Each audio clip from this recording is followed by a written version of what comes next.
네, 사도행전에서는 언제나 성령의 사역과 복음의 전파 이 사이에 아주 밀접한 관계가 있음을 우리들에게 말해주고 있습니다. 성령의 역사와 복음의 증거 이 두 가지가 불가분의 관계를 가지고 있음을 우리들에게 말해주고 있습니다. 우리는 보통 성령의 세례나 또 성령의 충만을 말할 때는 어떤 특별한 은사라든지 어떤 표적, 병이 나았다든지 어떤 특별한 어떤 기적이 일어났다든지 이런 것에 주목하지만 부분에 지나지 않습니다. 성령의 세례와 성령의 충만은 그것을 이야기하지 않습니다. 그것은 어떤 결과를 설명하기 위한 겉으로 나타난 어떤 표지에 불과한 것입니다. 성령의 세례와 성령의 충만을 경험한 사람들은 언제나 하나님의 말씀과 예수 그리스도의 복음에 사로잡혔고 그것을 증언하고 알리고 전하던 사람들이었다라는 사실을 성경이 증언하고 있고 교회의 역사가 증언해주고 있습니다. 오늘 본문은 하나님의 성령에 임하신 그 오순절 날에 부어졌던 그 놀랍고 기이한 그 역사의 대표적인 의미가 무엇이고 또 구체적인 실제가 무엇인지 베드로가 우리들에게 증명해주고 있습니다. 베드로는 이날 오순절 설교를 통하여서 하루에 3,000명이나 넘는 사람들을 하나님께로 돌아오게 했고 그동안 어둠에 사로잡혀 있는 어둠의 진영에 핵폭탄을 터뜨린 것이라고 말할 수 있겠습니다. 오늘 여기 있는 저와 여러분 성령의 세례를 받고 성령의 충만을 받은 우리 모두에게도 이와 같은 놀라운 하늘의 역사가 일어나기를 주의 이름으로 축원합니다. 14절을 같이 한번 읽어봅니다. 시작.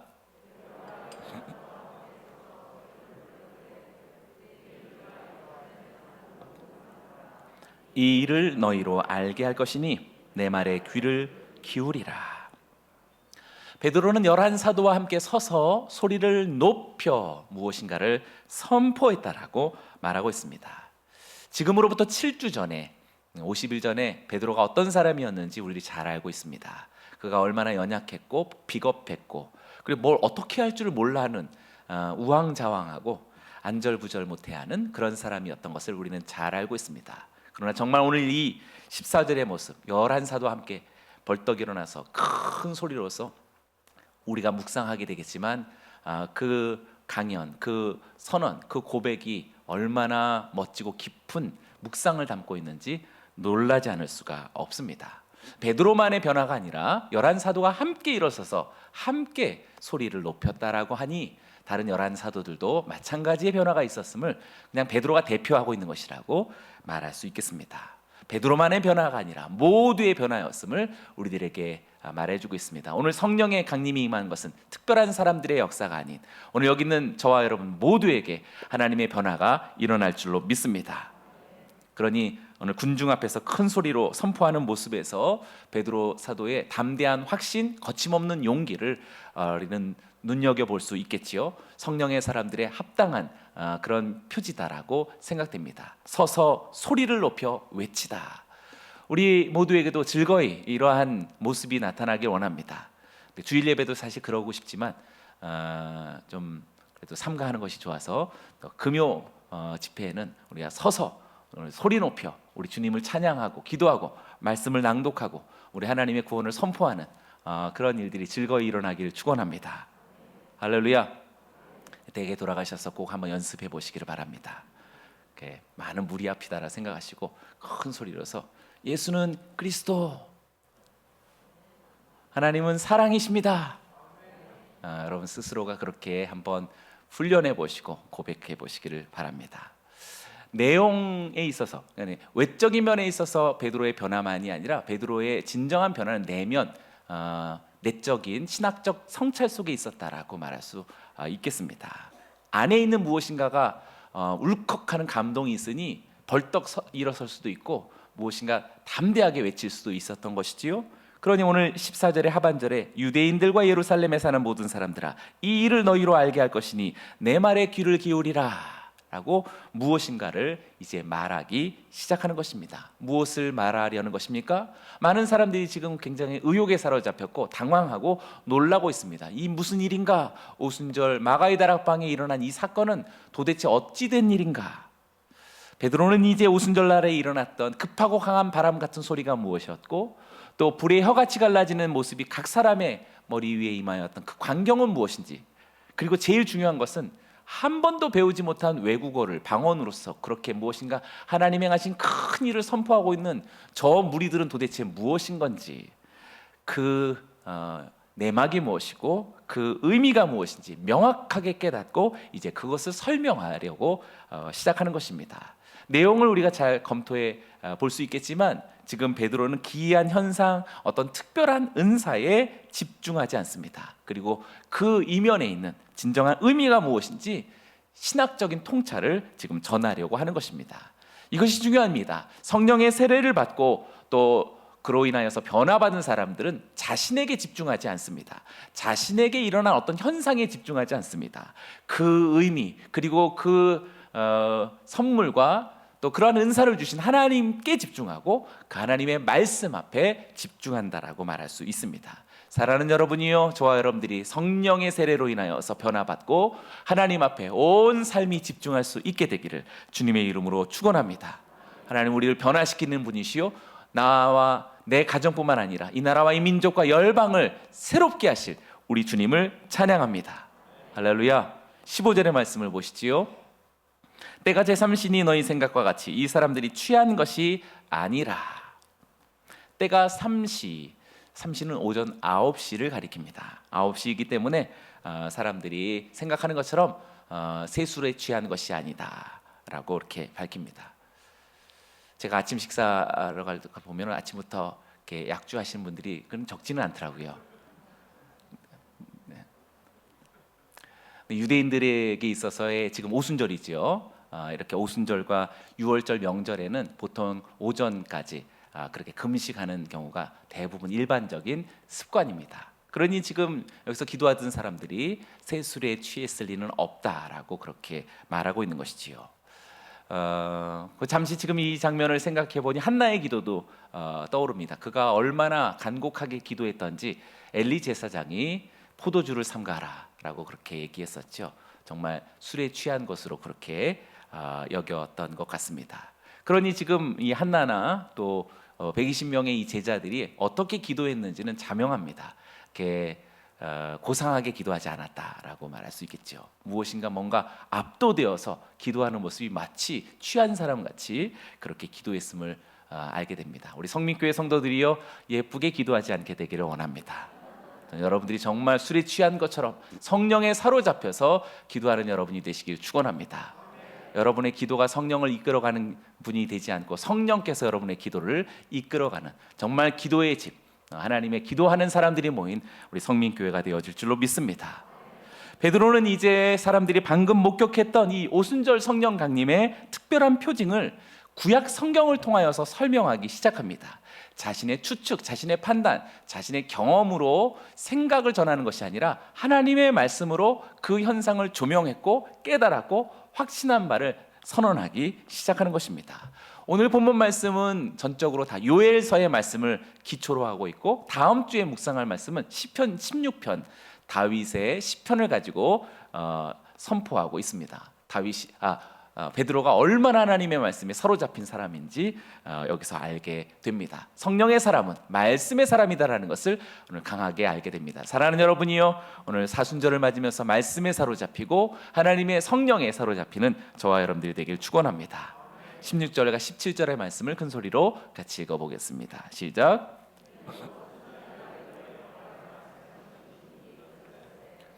하나님이 말씀하시기를 말세에 내가 내 영을 모든 육체에 부어 주리니 너희의 자녀들은 예언할 것이요 너희의 젊은이들은 환상을 보고 너희의 늙은이들은 꿈을 꾸리라. 네. 베드로가 지금 이 선포한 말씀은 요엘서의 말씀입니다. 정확하게 요엘서 2장 28절에서 32절의 말씀을 가져다가 지금 이렇게 낭독하되 그냥 책 읽듯 낭독하지 않고 아까 일어서서 큰 소리로 말했다 그랬죠. 굉장히 웅변가적인 마음으로서 요엘서의 말씀을 이렇게 선포한 것이라고 말할 수 있습니다.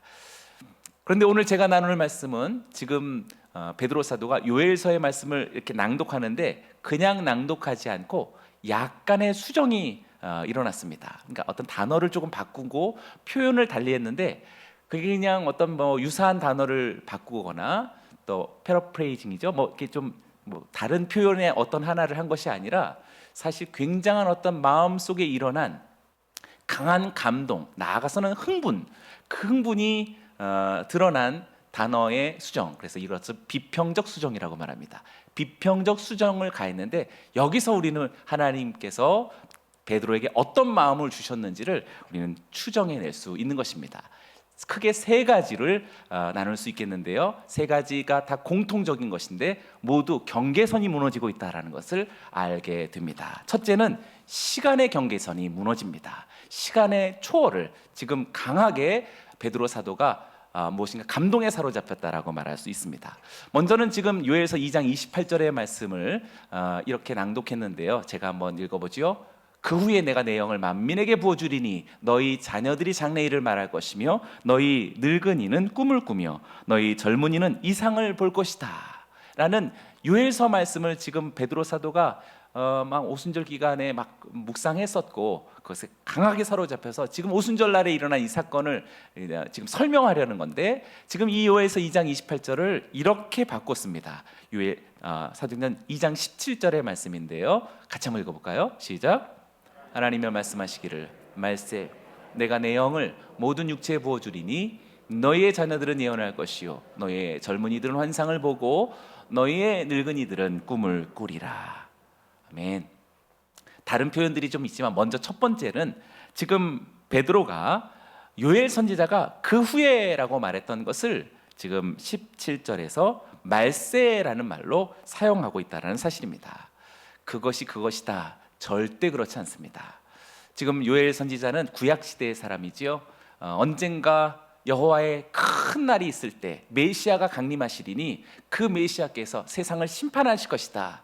그 날이 올 것이다 라고 말을 그 후에라고 하는 표현을 썼던 것입니다. 그 후에라는 것은 미래라는 것이고 어느 미래의 시점에 조금은 막연할 수 있는 것이지요. 그런데 지금 베드로 사도는 그것을 말세라는 말로 확정져진 종말적인 현재로 지금 이야기하고 있다라는 사실입니다. 그러니 요엘 선지자가 그 후에라고 말했던 그 미래를 베드로 사도는 지금이구나라는 것은 어떤 그런 감동을 가지고 단어의 수정이 일어나고 있는 것이지요. 너희가 지금 세술에 취했다라고 말하는 그런 빙정거림과 냉소적인 세상 목소리 앞에 그렇지 않다. 지금은 바로 그날이다라고 마지막 종말의 마음으로 사로잡힌 그러니 단어의 수정만이 아니라 베드로의 감정의 상태를 알고 있죠. 벌떡 일어난 이유를 알겠고 큰 소리로 지금 이야기하고 있는 이유를 알 것 같습니다. 시간의 경계선이 무너지는 것은 사실 진실의 회복이라고 말할 수 있겠고 정체성의 드러남이라고 말할 수 있겠고 영혼의 반영이라고 저는 설명하고 싶습니다. 왜냐하면 사실 우리는 시간에 비겁합니다. 우리는 과거를 원망하고 과거를 탓합니다. 그리고 때로 우리는 분리할 때 대단히 우리는 미래에 숨습니다. 내일 할게요. 내일 뭐 할게요 라면서 우리는 언제나 과거로부터 자신을 또 미래로부터 자신을 존재하지 않는 것이지요. 그러나 시한부가 될 때 더 이상 숨을 구석이 없습니다. 시한부 인생이 선언되어지는 순간부터 더 이상 거짓과 그리고 숨었던 것들은 다 청산해버리기 시작합니다. 그리고 진짜를 찾습니다. 정말 나를 찾고 정말 나의 시간 앞에 정직해지기 시작하는 것이 종말적인 마음을 상황을 맞는 사람의 특징입니다. 오늘 하나님의 말씀을 부여받은 사도 베드로는 막연한 미래의 그 이후가 바로 오늘이다라고 하는 자기 자신을 드러내기 시작한 것입니다. 사랑하는 여러분이요, 성령을 받은 사람들에게는 시간의 경계선이 무너집니다. 여기는 저와 여러분들이 더 이상 미래로 여러분들의 삶을 미루지 마시고 과거를 연연하지 마시고 오늘이라고 하는 때가 오늘 비로소 말세요 마지막 때라고 하는 절박한 자기 자신의 오늘 선언이 이 아침에 주 앞에 드러나기를 주의 이름으로 축원합니다. 시간의 경계선이 무너지는 사람들은 단지 시간의 문제가 아니라 이제 어떻게 살 것인지에 대한 강력한 확신이며 선언이라고 말할 수 있는 것입니다. 이제 말세가 되어진 베드로가 어떻게 살 것인지는 너무나도 자명한 것이지요. 시간의 경계선이 무너지는 것은 이제 자신이 선교적인 인생을 살 것이다, 남은 인생 이렇게 살 것이다 라고 선언하는 것이라고 할 수 있습니다. 어찌 베드로뿐이겠습니까? 사도 바울도 역시 동일한 심령에 사로잡힌 사람이었습니다. 로마서 13장 11절만 한번 보시지요. 같이 읽어봅니다. 시작. 또한 너희가 이 시기를 알거니와 자다가 깰 때가 벌써 되었으니 이는 이제 우리의 구원이 처음 믿을 때보다 가까웠음이라. 동일하게 시간의 경계선이 무너지고 있는 바울에게도 역시 자다가 깰 때가 벌써 되었다라고 그렇게 선언했던 것입니다. 사랑하는 여러분이요, 오늘 성령의 세례를 받고 성령의 충만을 입은 저와 여러분들이 마지막 시대이다라는 것을 기억하고 저와 여러분들이 이제 하나님의 뜻을 위하여서 살아가기를 결단하는 우리 모두가 되기를 축원합니다. 두 번째는 대상의 경계선이 무너지고 있습니다. 요엘서 2장 28절에는 이렇게 말했습니다. 그 후에 내가 내 영을 만민에게 부어주리니, 내가 내 영을 만민에게 부어주리니 라고 요엘 선지자의 이 본문을 사도 베드로가 어떻게 수정했는지 2장 17절을 보시지요. 말세에 내가 내 영을 모든 육체에 부어주리니 라고 그렇게 수정했습니다. 만민에게나 모든 육체에게나 우리가 이렇게 읽다 보면 그냥 그게 그것이구나. 그래서 읽기가 이렇게 말씀이 삶이 되어질 때 이렇게 말씀이 입체가 되는 것입니다. 갑자기 말씀이 벌떡 일어나가지고 넌 누구냐라고 이렇게 저에게 묻고 저는 이 형입니다라고 이렇게 응답하면서 비로소 하나님의 언어가 나의 삶 속에 목소리로 들려오기 시작하는 것입니다. 여기서 만민도 그냥 만민과 모든 육체가 지금 베드로가 어떤 경험을 했는지를 우리들에게 보여주는 아주 증명의 두 번째라고 말할 수 있습니다.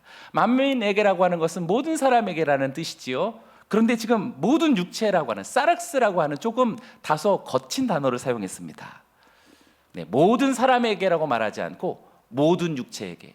제가 모든 인간에게 그랬으면 좀 여러분 어떠세요? 조금 약간 좀 모든 사람에게라고 하지 않고 제가 모든 인간에게라고 하면 약간 조금 뭔가 좀 강한 뭐가 있구나라는 것을 느끼시겠죠. 마찬가지입니다. 지금 베드로 사도에게는 만민에게라는 정도로서 부족한 것입니다. 만민에게뿐만 아니라 모든 사르스, 뼈가 있고 살이 있는 모든 육체에게 하나님의 영이 임할 것이다라고 하는 강한 확신, 이게 부정적인 확신이 아니라 강한 긍정적인 확신인 것이지요. 그것은 요한복음 요한 사도하고 동일한 것입니다. 말씀이 육신이 되어 우리 가운데 거심에 우리가 그의 영광을 보니 아버지의 독생자의 영광이요 은혜가 진리가 충만하였다 라고 하는 어떤 감동을 우리들에게 이야기해 주는 것이지요. 말씀이 인간이 되었다라고 말하지 않고 말씀이 육체가 되었다라고 하는 것은 그만큼 그리스도의 성육신이 장엄한 것이요, 감동적인 것이요, 정말 눈물 없이는 고백할 수 없는 그런 사도의 어떤 격정이 본문 속에서 그 단어 선택에 통해 나타나게 되는 것입니다. 오늘 여기서도 만민에게만이 아니라 모든 육체, 어떤 사람에게라도 하나님의 성령이 임하실 것이다 라는 그러한 담대한 희망의 선포라고 말할 수 있는 것입니다. 그래서 남자이든지 여자이든지 자녀이든지 젊은이든지 노인이든지 유대인이든지 헬라인이든지 왕이든지 제사장이든지 주인이나 또 종이나 부자나 가난한 자나 강한 자나 연약한 자나 또 존귀한 자나 비천한 자 누구일지라도 하나님의 성령께서 임하실 것이다 라고 하는 파격적인 하나님의 혁명적 선언이라고 말할 수 있는 것입니다. 사랑하는 여러분이요, 그러니 여기는 저와 여러분들 어떠한 사람에게도 예외 없이 하나님의 성령께서 임하실 줄로 믿습니다. 여러분 믿으십니까? 아멘. 우리 모두에게 성령이 임할 것이다 라고 하는 이 사도 베드로의 강한 확신이 세술에 취했냐라고 말하는 빙정거리는 사람에게 아주 확신하면서 이야기하는 것이지요. 그래서 듣던 사람들 중에 수많은 사람들이 변화되었던 것입니다. 3,000명이 하나님께로 돌아왔으니까요. 지금 방금 전에 비웃던 사람들이 지금 이 울림 있는 말씀에 큰 영향을 받았던 것입니다. 그렇다면 우리가 성령의 세례를 받고 하나님의 성령을 받아서 어쩌자는 것인가? 그래서 무엇을 어떻게 된다라는 것인가? 요엘의 이 예언은 아마도 모세의 예언을 생각나게 하는 것이다 라고 생각됩니다. 민수기 11장 29절에서 모세가 이렇게 말했었습니다. 모세가 그에게 이르되 내가 나를 두고 시기하느냐, 여호와께서 그의 영을 그의 모든 백성에게 주사 다 선지자가 되게 하시기를 원하노라. 하나님의 성령을 주셔서 하나님은 어떻게 되기를 원하신다고요? 다 선지자 되기를 원하신다라고 이야기하는 것입니다.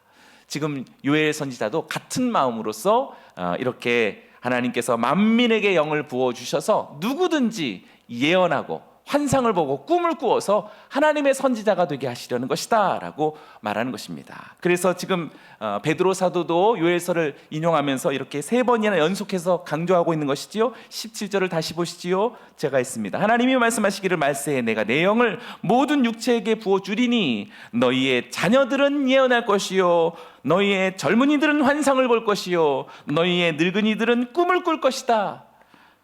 특별히 예언과 환상과 꿈을 이렇게 이건 뭐고 저건 뭐고 이렇게 구별할 필요가 없겠습니다. 이 3가지는 예언과 환상과 꿈은 하나님의 계시를 전하는 그러한 방법론입니다. 그런데 그것이 늙은이가 되었든, 죄송합니다, 이게 있는 표현대로 어르신이 되었든 자녀들이 되었든 젊은이들이 되었든 누구든지 다 하나님의 예언, 하나님의 환상, 하나님의 꿈을 꾸면서 하나님의 계시의 전달자가 될 것이다 라고 그렇게 약속하신 것입니다. 오늘 성령이 임한 여기 있는 성민교회 모든 권속들에게, 우리 모든 성도들에게 바로 그러한 예언과 꿈과 환상이 우리들에게도 임한 줄로 믿습니다. 할렐루야.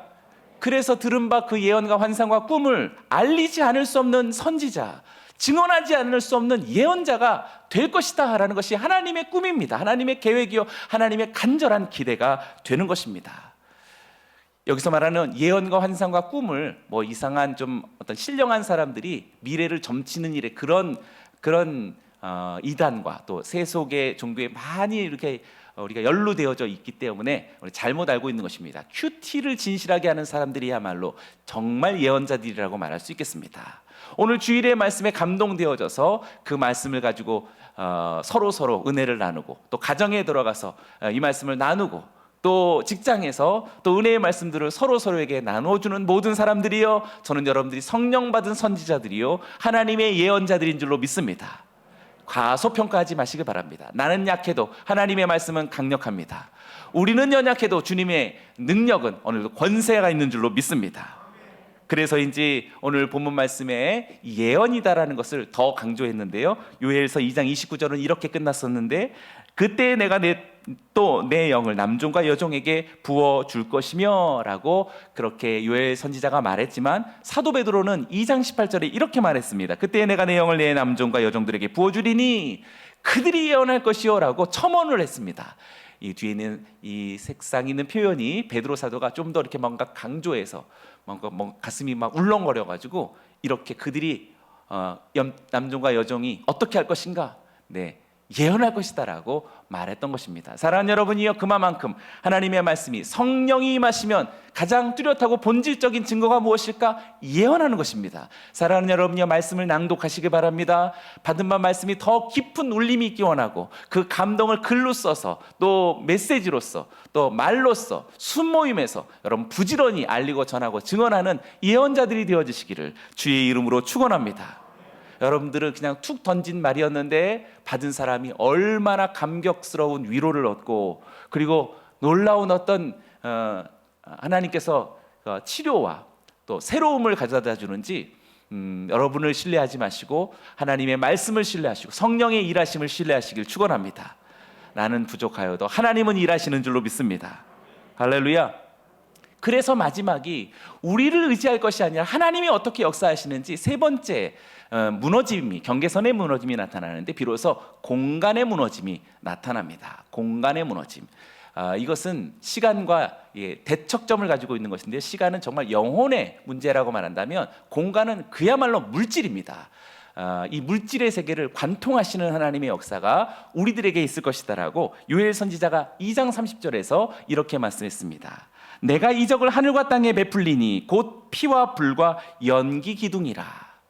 역사하는 것은 사람이 아닙니다. 선지자나 예언자가 아니라 정말 역사하시는 이는 이적을 하늘과 땅에 베푸시는 하나님 자신이시다라는 것을 이야기하고 있습니다. 베드로 사도도 이것에 강하게 감동되었는지 지금 이 푸른색 표현을 더 강조했습니다. 어떻게 강조했는지 2장 19절의 말씀을 같이 읽어봅니다. 시작. 또 내가 위로 하늘에서는 기사를, 아래로 땅에서는 징조를 베풀리니 곧 피와 불과 연기로다.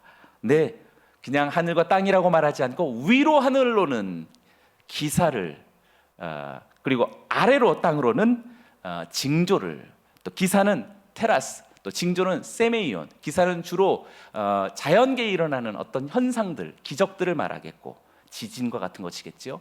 또 징조, 세메이온은 사람에게서 나타나는 어떤 증후들이라고 말할 수 있겠습니다. 명확하게 구분되지만 대체로 그렇습니다. 이렇게 두 가지 단어를 사용해서 하나님께서 일하시고 있는 이 기사와 징조를 더 강조한 베드로 사도를 보게 되는 것입니다. 하나님은 이러한 표적과 이사들을 통하여서 하나님은 지금 일하신다라는 것이지요. 저 하늘로부터 이 땅에까지 하나님은 역사하시는 것입니다. 비록 우리는 이 한국 땅에 있지만 얼마든지 튀르키예를 향하여서 하나님의 역사가 전달되고 역사할 수 있도록 우리가 일할 수 있는 이유는 우리가 능력이 있어서가 아니라 이렇게 기사와 징조로서 하늘과 땅에 역사하시는 주님이 공간을 초월하셔서 하나님이 행하시기에 주님의 일들은, 하나님의 구원의 일들은 일어나게 되는 줄로 믿습니다. 오늘 우리가 여기서 기도해야 할 이유가 바로 거기에 있습니다. 시간을 초월하고 우리는 공간을 초월하여서 대상을 초월하여서 하나님의 성령의 엄청난 일들이 이제로부터 다시 시작되어질 줄로 믿습니다. 피와 불과 연기라고 묵시적인 표현이 나타나고 있죠. 장난이 아니라는 뜻입니다. 옆 사람들에게 장난이 아닙니다. 피와 불과 연기라. 네, 말 그대로 정말 장난이 아닌 것입니다. 이것은 종교 문제가 아닙니다. 좀 생각해 보고요. 좀 뭐 괜찮으면 좀 하고요. 이렇게 무슨 뭐 보험 계약하는 것이 아닙니다. 이거는 절체절명의 사느냐 죽느냐의 문제이고 사느냐 죽느냐의 문제를 초월해 보내는 것입니다. 그것은 어떻게 보면 한 번 살고 한 번 죽으면 끝이지, 그렇게 생각하는 사람에게는 다행입니다. 한 번으로 죽으면 끝일 수 있습니다. 그러나 영생이요 영벌입니다. 죽을래야 죽을 수가 없는 그 죽음의 상태가 바로 성경에서 이야기하고 있는 마지막 무저갱의 상태가 되는 것입니다. 그러니 마지막 때가 되었으니 그 절박한 마음이 어찌 복음을 전하지 않을 수 있겠고, 어찌 저 땅에서 저런 징후가 나타나고 있는데 잠잠히 자신의 안위와 자신의 삶에만 집중할 수 있겠냐라는 것입니다. 그래서 마지막 9절 20절과 21절의 말씀이 이렇게 우리들에게 이 모든 것의 목적을 우리들에게 설명하고 마치고 있습니다. 큰 소리로 같이 읽고 마칩니다. 시작.